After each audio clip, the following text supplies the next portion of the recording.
Hey folks, this is Thomas with Studio Hall. Today I wanted to walk through something that we've never shown off on YouTube before, which is an extensive repair to one of our custom pieces. This is a custom watch strap that we made for a client here in Charlotte back in December of 2024, and as you can see, something is not quite right here. It's got more loose threads than an Agatha Christie novel. Now, we're pretty different in that we actually offer a lifetime guarantee against stitching defects.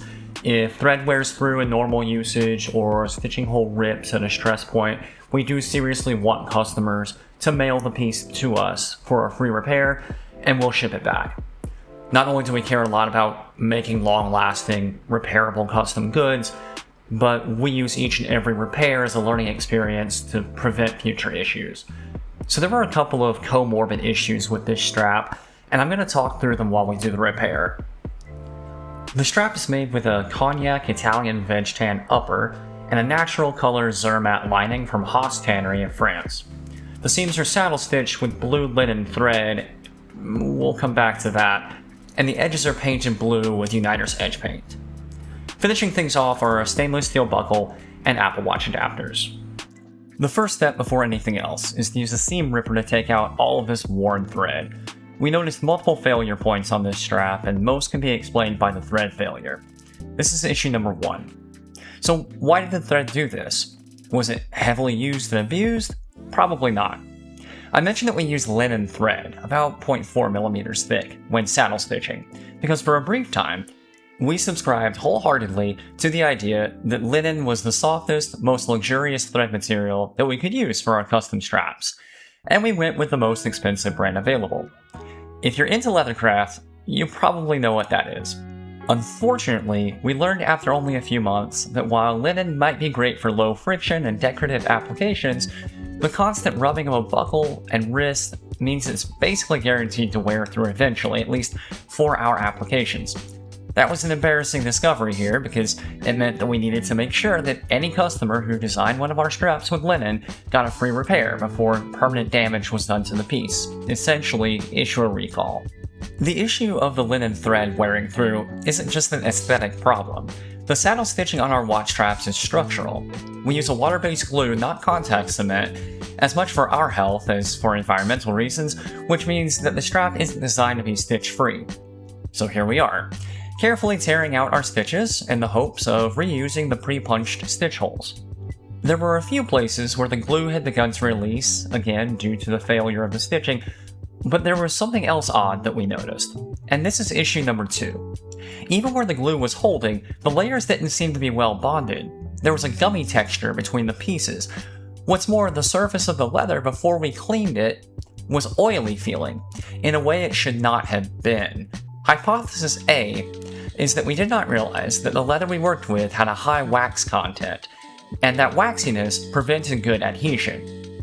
Hypothesis B is that the warehouse we were working in at that time had extremely high humidity and a stagnant airflow, which could have kept the glue much too wet when you're supposed to wait for both pieces of a project to become translucent before combining them. We use EcoStick 1804, by the way. It could be either, or both, since we don't have the record of which leather the client picked out, unfortunately. Here we're doing a light wipe with water, then a gentle clean with a foaming leather cleaner, and once that is dry, we're working some Smith's leather balm into the surface, before we restitch to rehydrate after the soap. This is helping somewhat to clear that waxy, oily feeling, whatever the reason. Issue number 3, and yes, this was really a rogues gallery of problems, is the edge paint. Believe it or not, the edges were entirely blue when we handed this off in 2024, and the client told us recently that he had noticed blue tint on the cuffs of his white shirts when he went to get them dry cleaned. Well, we can see why. The Uniter's edge paint obviously didn't adhere properly at all, and we got this rub-off everywhere we look. Why did this happen? The easy answer is, again, the humidity of our former workspace. Even though we did 3 coats of paint, if each layer did not properly cure, none would stick. The waxiness of the leather, if that was indeed an attribute that we missed, could also fight the bond of that edge paint. I believe that we were not using Uniter's Clear Coat Primer as a base layer at this point, which definitely could have helped. When dealing with oily or waxy leathers, you always want to rough up the leather for gluing as much as possible, which we did, but it's not a bad idea to swab any gluing or painting areas with a Q-tip dipped in rubbing alcohol. That's going to dry out the surface and give the adhesive a better chance at bonding. So we're just going to sand off this edge paint, give it a slight bevel to remove any mushrooming from the process. The new edges are going to be burnished with toconol.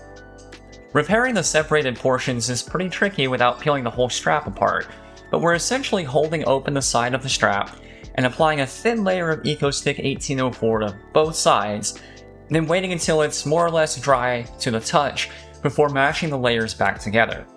You can still stick it for quite a while after it looks dry, but I can't emphasize how important it is that you not press pieces together when both are still very wet. That's how you squeeze all the mayo out of your sandwich, or Miracle Whip if you're spicy. We can go ahead and re-stitch the straps using Vinamo No. 5 poly thread, which I've seen stand up to even the most unhinged use and abuse, so separation should not be an issue again, even if the glue doesn't behave itself.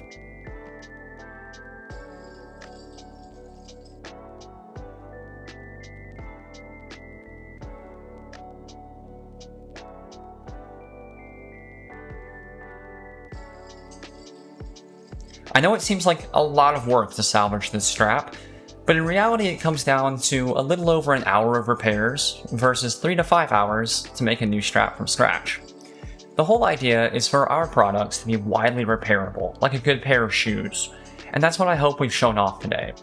If you'd like to learn how to make your own leather goods, we have quite a few patterns available on our website, shopstudiohall.com, with tutorial videos attached, so check those out. I hope you've enjoyed watching this repair process. Have a good one!